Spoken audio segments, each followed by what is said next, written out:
Students, हम लोग पहले से जो है या विद्युत के पार्ट 1 में हम लोगों ने पढ़ा है कि विद्युत क्या है, कैसे बनता है, जिसमें हम लोगों ने पढ़ा है कि विद्युत इलेक्ट्रॉनों का प्रवाह है, ऐसा हम लोगों ने पढ़ा है। कैसे प्रवाहित होता है ये हमने क्लियर किया था। उसके बाद हम लोगों ने पढ़ा था विभव और विभवांतर पढ़ा था। इसके बाद हम बतलाए थे विभव और विभवांतर, विद्युत धारा के बारे में हमने कहा था कि विद्युत धारा क्या है, तो इलेक्ट्रॉनों के प्रवाह दर को विद्युत धारा कहते हैं, ऐसा हम लोगों ने पढ़ा था। डिफिनेशन को मैं पुनः ये कर रहा हूं ताकि जो है आने वाला जो हम पार्ट 2 जो बतलाएंगे वो क्लियर होता जाएगा। उसके बाद हम लोग पढ़े थे विभव और विभवांतर। विभवांतर परिपथ के दो स्थान के बीच विभवों के अंतर को विभवांतर कहते हैं, ऐसा हम लोगों ने पढ़ा था। और यह भी पढ़ा था प्रतिरोधकता। प्रतिरोधकता मतलब क्या, तो जब परिपथ से होकर धारा प्रवाहित हो रही होती है, परिपथ से होकर जब धारा प्रवाहित हो रही होती है तो धारा प्रवाह को जो अवरुद्ध उत्पन्न करता है उसके अंतर्गत हमारे कंपोनेंट्स आते हैं, जैसे बल्ब जल रहा हो, कूलर चल रहा हो, टीवी चल रहा हो, ये सब को भी हम प्रतिरोधकता की श्रेणी में रख सकते हैं। तो ये सब हम लोगों ने पढ़ा था और हम यह भी बतलाए थे कि प्रतिरोधकता डिपेंड किन बातों पर करता है। तो प्रतिरोधकता किन किन बातों पर डिपेंड करता है, इसको थोड़ा सा जान लीजिए। हमने कहा था पदार्थ की प्रकृति, नेचर ऑफ मैटर, दूसरा पदार्थ की लंबाई यानी परिपथ की लंबाई, और हमने कहा था परिपथ के अनुप्रस्थ काट का क्षेत्रफल, और यह भी हम कहे थे कि तापमान भी परिपथ को प्रभावित करता है। तो आज हम लोग जो है रिलेशन देखेंगे, किसके किसके बीच रिलेशन, किसके किसके बीच हम रिलेशन देखेंगे।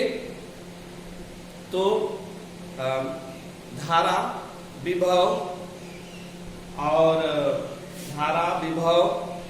प्रतिरोध, इन बातों के, इन सब के बारे में जो है हम देखेंगे कि इनके बीच कैसा रिलेशन है। इसमें आता है ओम का नियम। ओम का नियम जो काफी महत्व रखता है कक्षा 10वीं के विद्यार्थियों के लिए, विज्ञान में जो है इसका काफी इंपॉर्टेंस है। ओम का नियम हम लोग देखेंगे आज। ओम का नियम क्या कहता है, ओम का नियम। ओम का नियम देखिए, ओम का नियम में क्या बतलाता है, इसको जानिए। ओम का नियम में यही कहा जाता है कि धारा जो है ना, धारा इलेक्ट्रिसिटी करंट जो है विभव का समानुपाती होता है, विभव का समानुपाती होता है यदि तापमान अस्थिर हो। यानी आप इसको कह सकते हैं नियत ताप पर, नियत माने अस्थिर ताप पर, नियत ताप पर धारा विभव का समानुपाती होता है। समानुपाती दैट मीन्स V समानुपाती I, यही होता है ओम के नियमानुसार।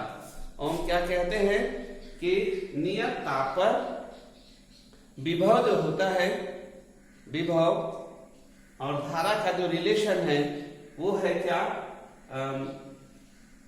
I जो है, I यानी धारा समानुपाती होता है विभव का, यानी विभव बढ़ेगा तो धारा का मान बढ़ेगा, और यदि विभव घटेगा तो धारा का मान घटेगा। ये है स्थिति, यानी ओम के नियमानुसार ये है relation.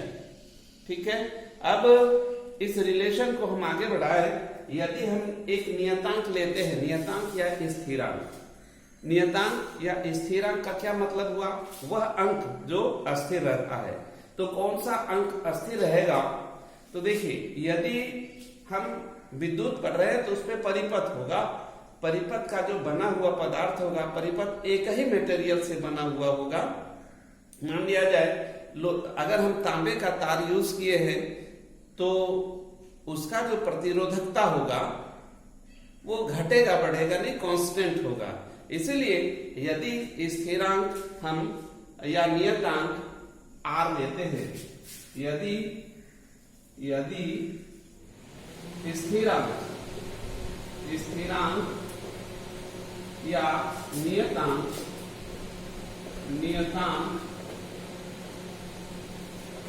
Is equal to r, capital R ले लेता हूं, R, तो क्या होगा, V is equal to I R, ये होगा V is equal to I R। अब जो है यदि हम I निकालना चाहे, I तो क्या हो जाएगा V बटा R, और यदि हम R निकालना चाहे तो क्या हो जाएगा, और यदि हम R निकालना चाहे तो क्या हो जाएगा V बटा I। ये है रिलेशन। अभी हम लोग बात कर रहे थे ना, या आज हम लोग पढ़ेंगे कि विभवांतर, धारा, प्रतिरोध, ये सब में क्या कोई रिलेशन है। तो वी नो, हम लोग जानते हैं कि इसमें रिलेशन, एक दूसरे के साथ रिलेशन है। हम लोगों ने ओम का नियम पढ़ा है, उसके अकॉर्डिंग हम देखते हैं इन सब के बीच रिलेशन है। ओम के नियमानुसार मैं फिर से रिपीट कर रहा हूं, अक्सर मेरे क्लास में यही होता है कि मैं चाहता हूं कि बच्चे क्लास में ही याद करें, है ना। इसलिए मैं एक ही डिफिनेशन को बार बार रिपीट करने का प्रयास करता हूं। तो ओम के नियमानुसार क्या था कि धारा जो है विभव का समानुपाती होता है यदि ताप अस्थिर हो। चलिए आज हम लोग जो है इसको प्रमाणित करते हैं, यानी ये जो बातें हमने कहा इसको प्रमाणित करते हैं एक प्रयोग के द्वारा। कभी कभी क्वेश्चन आता है कि ओम के नियम को लिखे एवं प्रमाणित करें।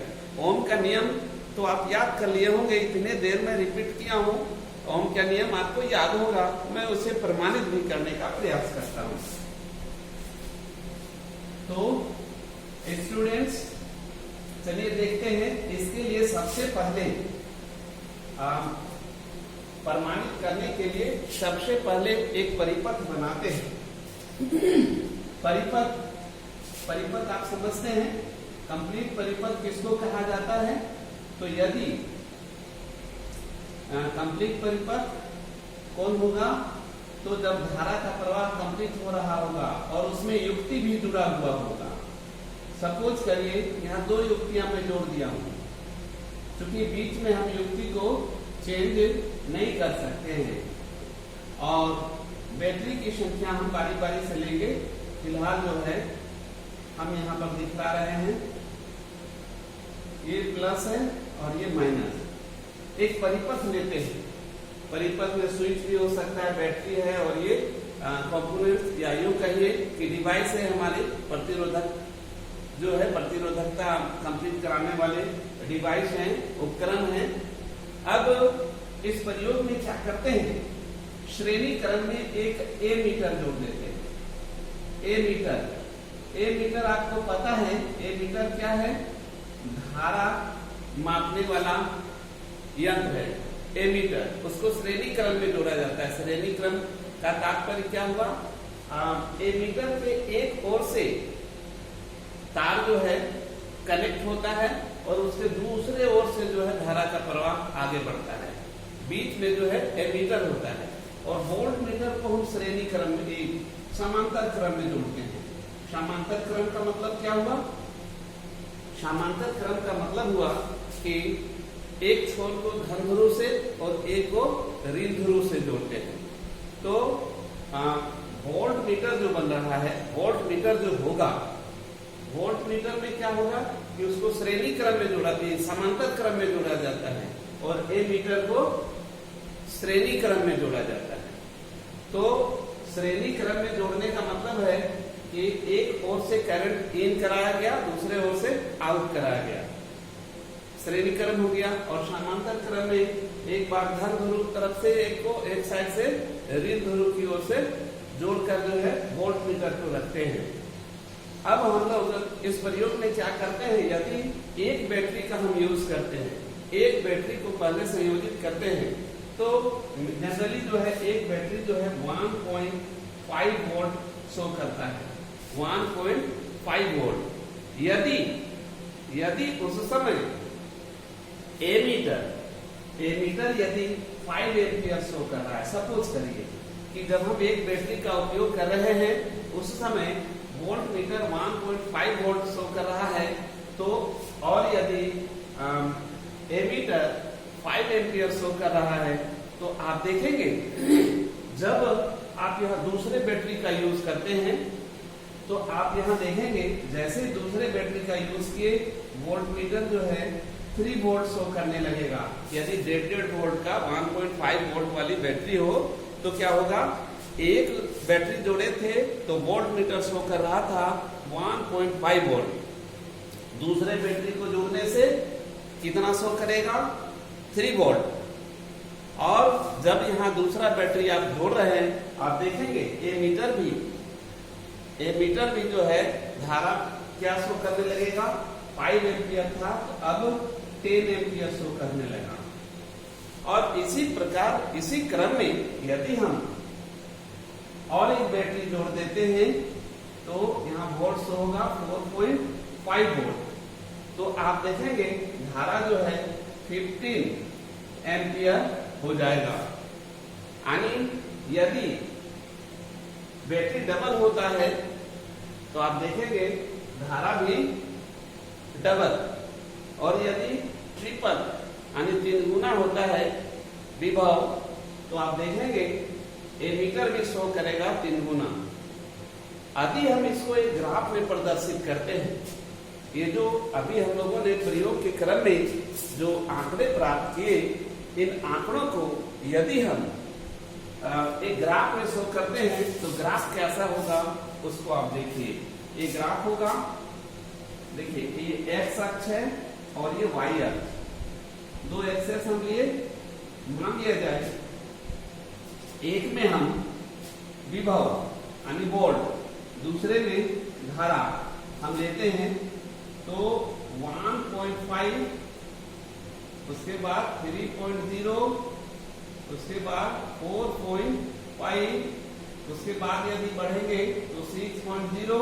अब यहाँ उसी क्रम में अगर हम y अक्ष में जाते हैं, ये x एक्सेस है, ये y, यानी विभव और धारा को हम लेकर चल रहे हैं।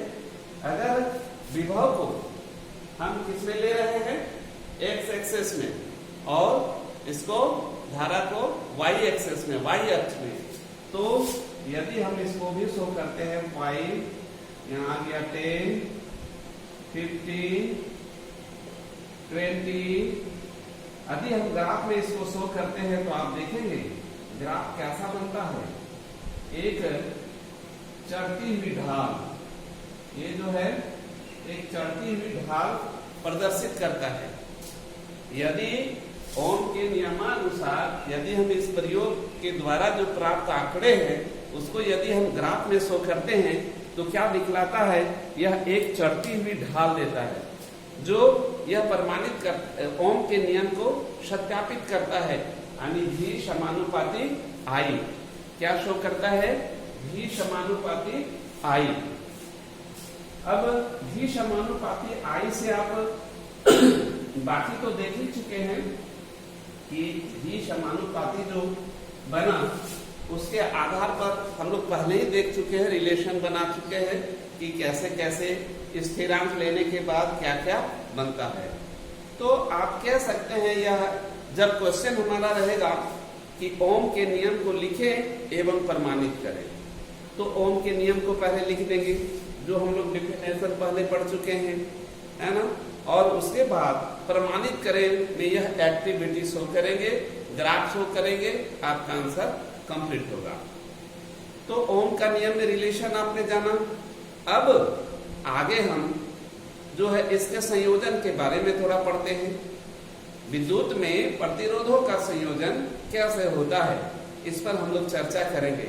तो मुख्य रूप से 2 प्रकार के संयोजनों पर हम फोकस करेंगे। पहला है श्रेणी क्रम संयोजन, फर्स्ट है श्रेणी क्रम संयोजन। श्रेणी क्रम संयोजन, श्रेणी क्रम संयोजन। ये श्रेणी क्रम संयोजन कैसा होता है इसको भी थोड़ा जानिए। श्रेणी क्रम संयोजन होता कैसा है, एक परिपथ हम बनाते हैं कैसा, तो देखिए ये जो है बैटरी है, दो या दो से अधिक हम युक्तियों को जोड़ते हैं। ये हो गया दो या दो से अधिक युक्तियों को, जैसे हमने यहाँ 3 युक्ति को जोड़ा है, यहाँ पर 3 युक्ति जुड़ा है, मान लिया जाए A है, B है, C है और ये D है। अगर इसकी प्रतिरोधकता सपोज करिए कि ये है R1, R2, R3, तो आप इसमें क्या देखते हैं, ये संयोजन को हम कैसे जानेंगे कि ये श्रेणी क्रम संयोजन है। तो श्रेणी क्रम संयोजन की यह पहचान होती है और इसके बारे में पहले हम लोग डिटेल जानेंगे। आप जानते हैं कि हर एक जो है युक्ति को संचालित होने के लिए दोनों ही ध्रुव चाहिए, पॉजिटिव भी चाहिए और नेगेटिव भी चाहिए।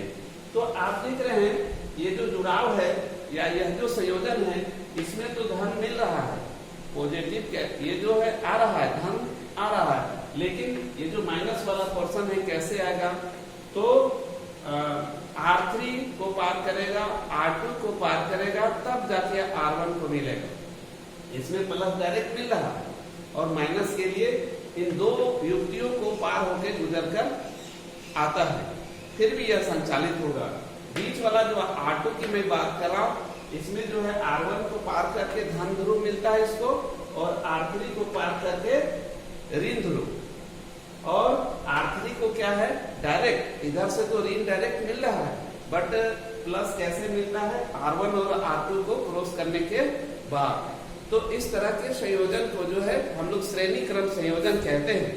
श्रेणी क्रम संयोजन में आप देख रहे हैं कि यदि इसमें से कोई भी एक युक्ति डेड कर जाए, एक युक्ति डेड कर जाए, मान लिया जाए ये 3 बल्ब लगा हुआ था, एक बल्ब फ्यूज कर जाए कोई भी, तो आप देखेंगे तीनों का संचालन बंद हो जाएगा, तीनों युक्तियां जो है रुक जाएगी। क्यों?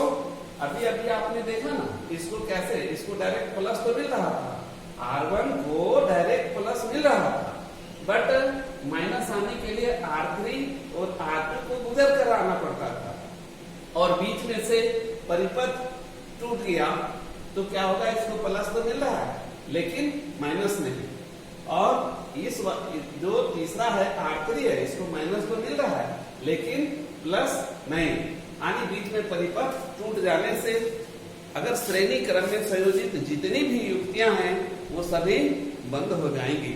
मान लिया जाए इसके बीच में कहीं स्विच लगा हुआ है, तो हम एक युक्ति को माने बंद करने के लिए अगर हम स्विच को ऑफ करते हैं तो श्रेणी क्रम में उस एक साथ जितने भी जुड़ी हुई युक्तियां हैं सभी काम करना बंद हो जाएंगी।